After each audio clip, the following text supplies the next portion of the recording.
Hi friends, వానొచ్చే వరదొచ్చే soya పప్పు తినొచ్చే అన్నట్టు హెల్దీగా ప్రోటీన్గా ఉండే కూడా ఈ విధంగా చేసేసుకోవచ్చా అంటారండి. చాలా టేస్టీగా, నోటికి కమ్మగా, ఎంతో ఆరోగ్యకరమైన ఈ రెసిపీ ఇంట్లో ఈజీగా తయారు చేసుకోవచ్చండి.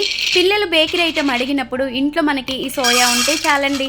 ఇలా మనకి కావాల్సినన్ని సోయాలు వేసుకొని, కావాల్సినంత మనకి పప్స్ కావాల్సినంత వేసుకొని, ఒక గ్లాసు వాటర్ వేసుకొని, సోయాని సాల్ట్ వేసుకొని చక్కగా బాయిల్ చేసుకొని ఒక దాంట్లో వడకట్టేసుకోవాలి.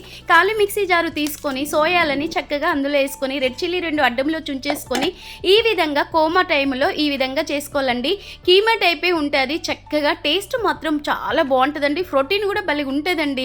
మిస్ అవ్వకుండా మీరు చేసేయండి. గుప్పెడన్ని కొత్తిమీర, ఉప్పు, పసుపు, కారము ఇలా వేసేసుకొని చక్కగా ఒక స్పూను నెయ్యి వేసుకొని పక్కకు 10 నిమిషాలు కలిపి పెట్టేసుకోవాలి. మార్నింగ్ కలిపిన గోధుమ పిండి ముద్దని ఇలా రోల్ చేసుకొని ఇలా చక్కగా చపాతీ స్టైల్లో ఒత్తేసుకోవాలండి. ఇలా చూడండి, నేనైతే నేను గోధుమ పిండితోనే చేస్తున్నానండి.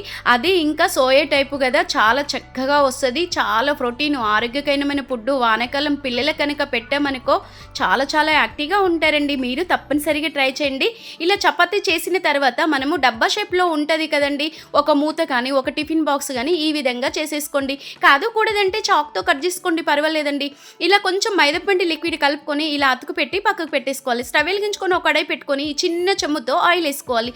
ఎక్కువ ఆయిల్ కూడా ఖర్చు ఉండదండి. ఇలా చూడండి, కాస్త వేడిన తర్వాత సిమ్ములో పెట్టి వెనక వైపు ముందు వైపు మనము బేకరీ స్టైల్లో ఇలా పప్స్ కనుక కాల్చుకొని తిన్నామనుకో సూపర్ టేస్ట్ అబ్బా. ఇంకెందుకు లేటు, మీ పిల్లలకైనా మీకైనా తప్పనిసరిగా ట్రై చేయండి. ఎలా వచ్చిందో కామెంట్ మాత్రం మర్చిపోకండి.